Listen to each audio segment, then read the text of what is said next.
Hello everyone. I have frequently received messages or I've heard my friends, my students, my colleagues talking about I have no control over my screen time. I binged watched so many series together last Sunday, or I spent so much time just scrolling my Instagram that I forgot to do certain important works that were there at hand. My children are so hooked up to gadgets. Now, these are very frequent conversations we hear in parties, social get-togethers, or when we have a parent-teacher meet as to how do we manage the digital world that our kids are into. My dear students, I'm sure many of you sitting here also have the same questions. You want to get out of it, but you do not know how. Our today's session is highlighting on this important component, which is called as digital diet. Break your tech addiction and regain balance in your life. How and what about is what we would be going through this session. So the contents of this session are as follows. We will see life after the revolution of social media. Technology, expression of Maslow's hierarchy. Why digital diet? And let us also see ways to practice a digital diet. Now, how many of you can relate to the images that you see on the screen? Life after advent of social media. How many of you can relate to the image? I'm sure a lot of parents are really having a tough time of taking the gadgets out of their children's hand. The moment they take the gadgets, children show the temper tantrums, and it is really a tug of war between the parents and the children. The second image says that though we are in a world, but we are hooked to our gadgets. We go for walk, but with our earpods tucked into our ears. We are in a family gathering, but we are also absorbed in our cell phones. We go for a walk with our pet, but we are engrossed in what is happening in the virtual world. We sit with our books, but then the gadgets do not allow us to be fully focused, and we have our messaging and things popping up, which not allowing us to focus on the work at hand. The next image shows about how addictions are also seen at workplace and how the quality of work is compromised due to technology addiction. And the last one, is social media making many of us narcissistic?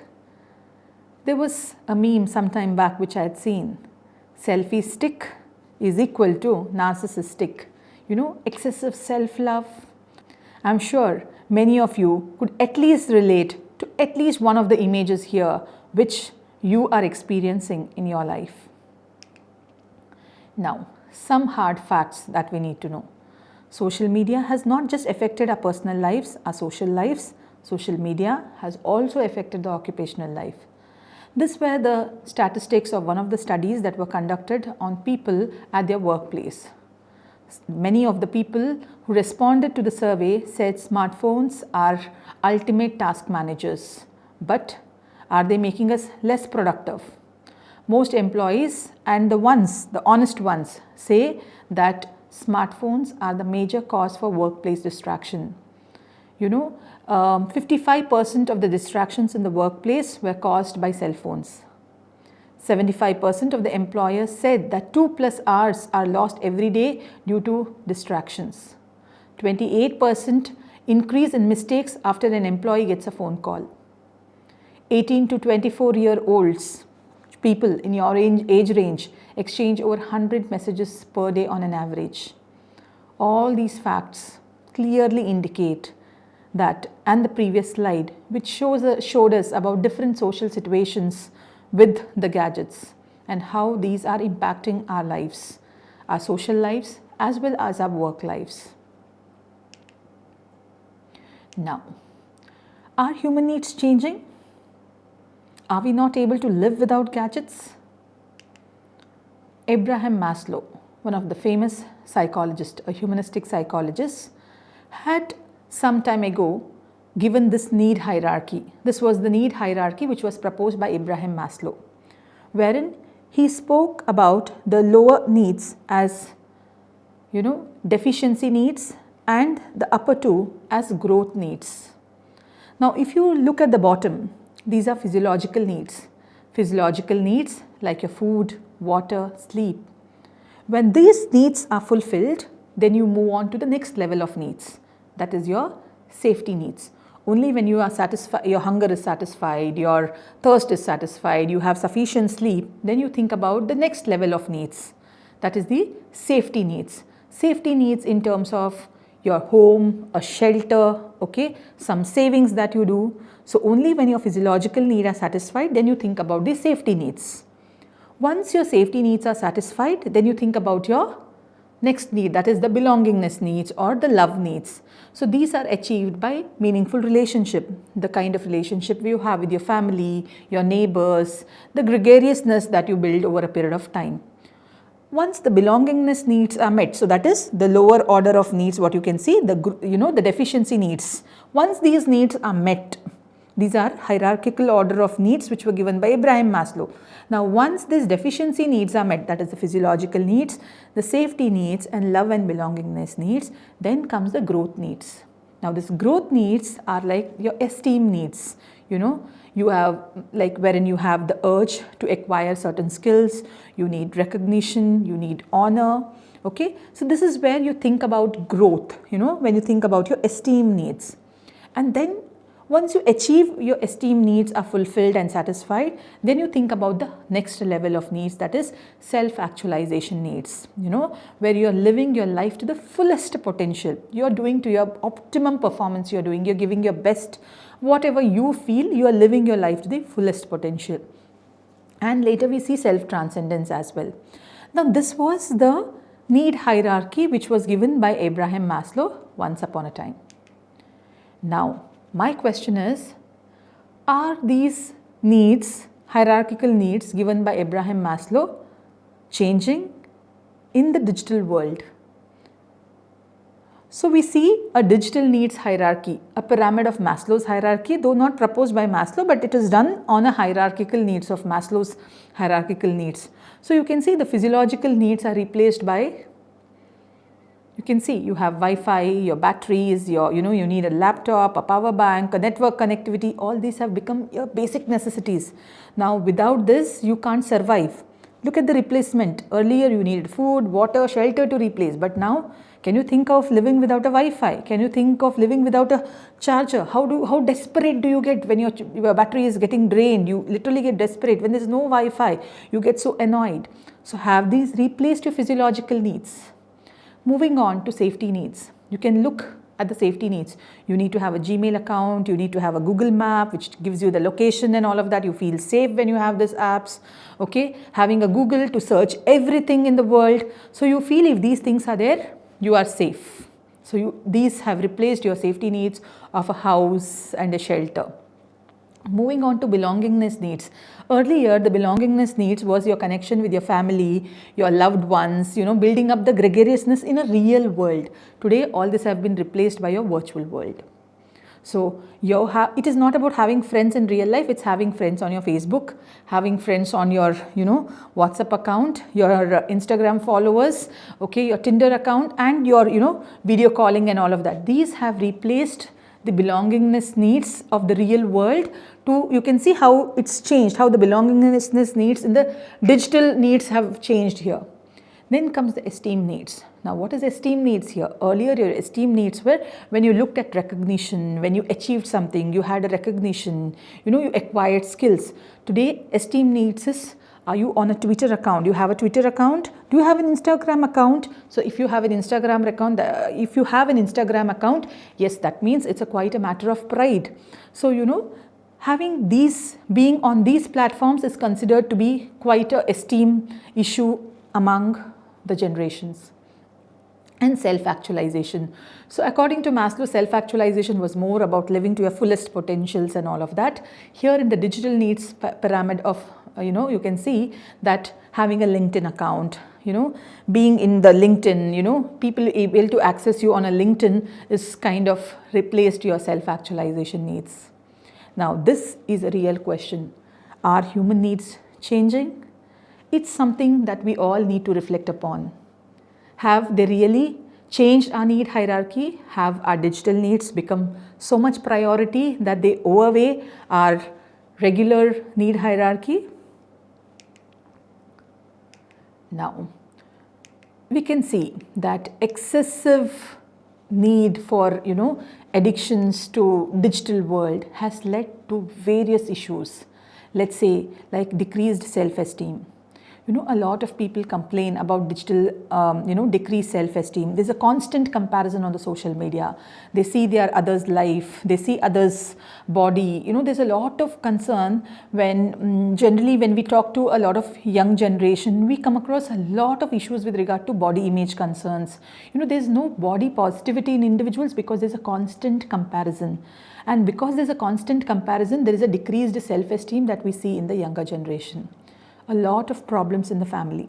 There's a lot of, this has led to a lot of extramarital affairs, a lot of issues in the between the couples, a lot of issues between the parents and the child. We see a lot of, because families are together, but they're all hooked to their gadgets. There's no quality time that is being spent with the families. Digital syndromes. Now, I'm sure all of you are familiar with phantom mobile syndrome.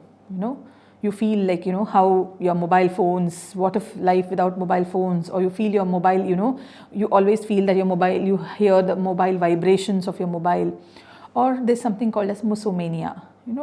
We all, maybe there were times when you listened to music because you felt nice and you relaxed listening to music. Today, without music, you cannot feel good. The moment you get out of college, you want to tuck your earphones, and because you want to listen to music. Listening to music only makes you feel good. There's an addiction to music. Now, these are excess. Without your mobile phones, you're not feeling better. Okay? So, all these things are leading to certain digital syndromes. Academic problems. A lot of students are not able to focus. The concentration, the attention capacity of individuals has become lesser than that of a goldfish. You can see that people are not able to sit for longer hours. People become restless. The attention span has come down. The Generation Z is looking for more crisp, short information. They cannot look for sustain for long because attention span is a major issue. You can just see the reels. What is the duration of the reels? Advertisements which were quite lengthier now. Today the advertisements have become shortened. Why? Because people are not. So the same thing we can also see academic problems. They can't sustain something for a longer. So there would be a lot of cognitive issues, cognitive problems an individual may be experiencing. So because of which they would definitely, when there are cognitive issues, it would affect on their academic aspects. Health complications. A lot of problems have arisen. I cannot say that these are directly because of that, but this could be certain adjuncts which are coming from excessive use of digital world. Sitting, a lot of obesity in people, a lot of problems with the eyesight, problems like insomnia, they're not able to sleep. Sleep hygiene is literally disturbed because people go to the bed with the mobile phones, get up in the early morning, the first thing they do is again watching the mobile phones. A lot of mental health concerns have emerged because of excessive addiction to gadgets. Similarly, occupational problem. I think the survey that we just saw reflected of how the quality of work is compromised because of the constant interruptions that you are getting through this world. It's a lot about self-control. See, the moment I'm talking here, I get a beep, I'm so tempted to check what the message is. I do not have a self-control that let me complete, then let me go and check what the message is. I immediately want to respond. I immediately want to reply. So these probably are compromising with the quality of work, which is also leading to occupational problems. Now, all these evidences that we discussed so far are indicative of the fact that digital malnutrition has truly taken place. Now, what is malnutrition? I think it's a very, an idea which is misunderstood. Malnutrition is not only when we are deprived of right nutrition, When the nutrition is excess, also is called as malnutrition. Same way, now digital malnutrition is, it's not because we are using the digital technologies or we are making use of social media platforms, but when it becomes excess, that is called as digital malnutrition. And that's why we all today are here to talk about the digital diet. And that is where I mentioned that why we need to understand digital diet is because digital malnutrition has led to give rise to digital diet. Now, before we go on to see what is digital diet, now digital diet is not telling about not using gadgets at all or not using any digital technologies. See, we do not want you to stop from using digital technology because digital technology also has its a lot of advantages. So we are not stopping here from using digital technology, but we want you to be mindful about your use of digital technology, how much to use, when to use, and how you prioritize the use of digital technology. So, before we try understanding digital diet, we would like to let us try seeing the 3 A's of digital diet. Now, I can't decide whether you require digital diet or not. First, A stands for acknowledge. Acknowledge your problems. Do you feel that I am using my gadget excessively? Do you feel that I am using more of screen time? Do you feel I am prioritizing my screen time and spending a lot for my pleasurable activities on the screen time and neglecting certain important tasks which is affecting my personal, social and occupational functioning? First, you need to acknowledge your problems. I cannot tell you whether your screen time is more, your screen time is less, or whether digital world has impacted you or your mobile, you are having a mobile addiction. First, you need to understand. If you are able to acknowledge, if you feel, yes, I think my screen time is more, I think I am using it excessively, I think I am binge watching too much and procrastinating things that are important to me, then you at least are able to acknowledge your problems. Of the 3 A's, the first one is acknowledge your problems. Second one, once you acknowledge, once you know that you have a problem, what is the next thing? Be open to ask for help. When you know that I think I'm having this internet addiction, I think I'm too much binge watching, I think I've got addicted to these sites, I think this is disturbing my mental health, I think because of this my sleep is disturbed. What do? You can't keep it to yourself. And don't hesitate to talk about it to someone. Talk to someone who can suggest you towards the right person. Ask for help. It could be your teachers. It could be your family. It could be your friend. Talk to someone who could channelize you to the right person. Ask for help. When you are not able to do it on your own, remember, first try it on your own. When you are not able to do it on your own, that is when ask for help. Don't feel shy. Maybe there are a lot of people like you who are experiencing this and do not know how to come out of it. The first thing that we need to do is ask for help if someone can help us out. Next, after you acknowledge, ask for help, the third thing is allow yourself to adapt to alternatives. Now, how are we doing here? We should be open-minded here. We can't be with a fixed mindset and think of change. We need to have an open mindset. Allow yourself to adapt to alternatives. And adapting to alternatives is not an easy thing. It's not a cakewalk. It will have a lot of challenges. Behaviors are not learnt in a day. They are learnt over a period of time. So when you want the behaviors to change, give time, give space. Gradually, you will see that your behaviors are being changed and you adapting the alternate behaviors. Allow time. Don't be reactive. This is not working for me. This is not helping me out. This is not giving me a lot of pleasure. Allow and see how the other alternatives can help you build the self-control. Now, I hope this is the first task that we all need to do when we are working on understanding whether we need a digital diet. Once you finish with the 3 A's, then it's time to practice digital diet. There are a couple of ways that we can think of practicing digital diet. I'm just giving you some brief general information of how we could go, which could be easy for all of us to practice. Now, first one, establish a gadget free time. Practice this. In a day, maybe you are awake 12 hours a day, clearly establish a gadget free time. That is a time when you are not using gadget at all. Maybe keep a time. Begin with 1 hour a day. Maybe let's say 6 to 7 in the evening when I am going for my walk, I am not using gadgets. Or this is the time when I keep my gadget at one place, I am not going to use it. Fix a day. It could be either early in the morning or towards 1 hour before you go to bed, or sometime in the whole day you think this is going to be my gadget free time. Establish that gadget free time, stick to it. Now, the second one is practice opposite. Okay, let's say every morning when you get up, your first habit is checking your emails or checking your Instagram, checking your things. The moment you get up, this is the first thing that you do. Practice the opposite. And this requires a lot of self-control. Now, if you are a person who would wake up and the first thing you were doing was checking your mobile phones and seeing for the posts or the things that you have on your social media, practice opposite.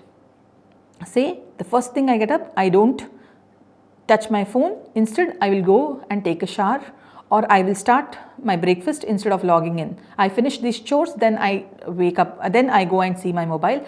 I will not touch the mobile. Practice the opposite of it. Okay. So, instead of beginning your day with using the mobile phone, practice something different. Okay. Next, the third point is temptations. Hold on to your temptations. That is, you will have a lot of messages even when you are in your class, or maybe when you are in a family function, you are with your friends, you would have got a lot of notifications, you would have got a lot of sounds, notification sounds and all that. You can check the messages only when you can actually respond to it. You don't need to be tempted to give a reply to every message that you have. It's like an empty inbox syndrome. You don't want every message that comes, you immediately want to reply to it. Don't be carried away with that.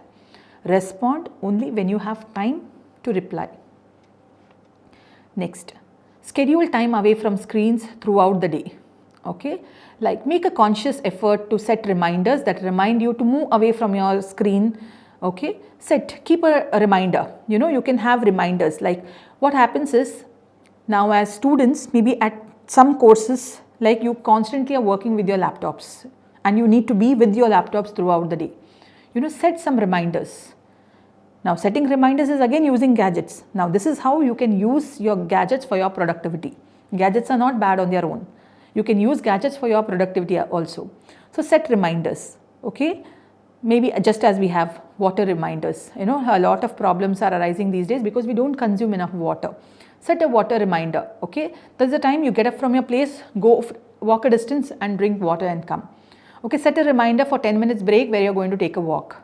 Okay. Schedule your time throughout the day. This is not at 1 hour. See, the first point we said was establish a gadget free time. This is not in a day. This is throughout the day as you're working with the gadget. If you're a person who is constantly working with the gadgets, set certain reminder times throughout the day where you go, you walk, go out for lunch. Set this so that you can, schedule yourself well where you keep yourself away from gadgets. Now, how do we unplug this digital diet plan? Now, previously what we saw was certain basic guidelines that we could think of. These are certain quick tips that we could do to make our digital diet plan successful. First one, students, let me tell you, these are nothing difficult tasks that you have to do. You just have to make up your mind and be ready to practice it. Point number 1, practice digital detox once a week. Set maybe within your friend circle, or maybe a class as a whole can take a decision. You can have like 1 day mobile holiday. Let's say every Thursday is a mobile holiday. Every Thursdays you're not bringing your mobile phones. You're not using your mobile phones every Thursday. You can put it across very clearly much prior so that people know that Thursdays this person doesn't use a mobile phone. So 1 day free of mobile phones. Maybe a digital detox plan once a week. Second one, downgrade your phone. Now, our phones have everything, right? All apps, all applications, a lot of distractions apps are also there on our phones, right? Even when you don't want, certain things keep popping up and you leave your work and you attend to those. So, why not sometimes downgrade your phone? Downgrading your phone is, instead of using a smartphone, I think, have sometimes a basic set. The basic necessity which people need to get in touch with you, maybe which has a phone call, you can attend a phone call and important messages. So downgrade your phone instead of upgrading. We generally constantly upgrade our phones, right? So as students, maybe you upgrade your phone 6 months, once in 6 months, once in 3 months, time that sometimes you can downgrade your phone. Think you're going out for a picnic. You can just take a very basic set where you just need for basic requirements. If you have your another camera to capture your things, you can use that, but keep your mobile phone just for basic necessity. Third one is turn off your phone during your meal time. Very frequently we see during social gatherings, when people go out for lunch, when friends catch up for get-togethers and all of that, they're all together but they're so engrossed in their gadgets. Everyone is into gadgets, showing things. Why not have a time where you keep your mobile phones aside? Let's say, take it like when you are having your meal time. I have also seen people using screens, keeping and continuously watching their series and having their lunch. There's no mindful eating happening at all. Sometimes they may not know what they are eating. So, make it a habit that when you are eating your food, you respect the meals that you are eating, enjoy your meal with all your senses and have a mindful eating where you keep your gadgets far. Set limits on your screen time usage. There are a lot of applications inbuilt wherein you can set limits for your screen time usage. Now, when we say our gadgets are leading to addiction, there are also quite a lot of AI technologies which have developed apps which can control your screen time usage. Why not we make use of it? You can set your time for using your Instagram account. You can set time for using a particular game app that you're using. You can set a time. I think you would definitely make use of technology for a better purpose. Next one is establish a gadget contract. And now how does this gadget contract come? With whom do you establish a gadget contract? If you are in a hostel, maybe you can plan a gadget contract with your roommates. If you stay at home, you can plan a gadget contract with your family members. Maybe a gadget contract to tell when to use, how much to use, when not to use, where not to use. You can have a clear. And I think a contract is something you also know what happens if you breach the contract. Okay, when you do not follow it, what would be the consequence? And the consequences are decided much ahead. It's not after you break the contract, much ahead you can. So this contract does not apply to you alone. So there is a group cohesiveness. Maybe everyone practices it together. So that when we can see when there is a group cohesiveness, your intention to follow the contract also, you have this social pressure that everyone, we have set a contract and we need to abide by it. So maybe a gadget contract of we will not use our mobile phones 1 hour before sleep. Okay, we are not using our gadgets when we are all in a living area. Okay, you can set certain. So if I use my mobile phones when I'm having my lunch, I will be doing this. You can decide what would be your contract, what would be the consequence of it. Use apps to control your social media usage. I mentioned earlier, you can use apps. There are a lot of social media control apps which you can use in order to control the social media usage. You have which block for certain sites, which block after certain time period, it does not allow you to use those sites. Next one, all these kept apart, you need to be mindful of your phone usage. And as I mentioned earlier, if you feel I'm using it excessively, be mindful, am I using it unnecessarily? Am I aware that I am binge watching it? Am I aware that I am mindlessly scrolling my Instagram page? Be mindful of your phone usage and then try bringing a change. Now, it's difficult to change anything. It's very difficult to change anything, but it's not impossible. I'm sure the age-old saying which says, The word impossible, it says, I am possible. There's this book called as Atomic Habits by James Clear, wherein he talks about these 4 laws of behavior change. Now, what happens, what we need to do here is we need to cultivate good habits. That is, we need to cultivate good screen time. We need to cultivate certain digital diet behaviors, right? So how do we do that? Law number 1, make it obvious. Okay, maybe you have a digital contract, maybe you have planned a gadget contract, make it very obvious. Keep it in front of your eyes. Stick posters, put some sticky notes wherever, which constantly keeps reminding you of the things that you need to do. So it is, make it obvious. Something is bad, you have to make it invisible. But now we are talking about how to build good digital habits, right? So make it obvious of the gadget contract, your consequences and all of that. You can make it up. Make it attractive.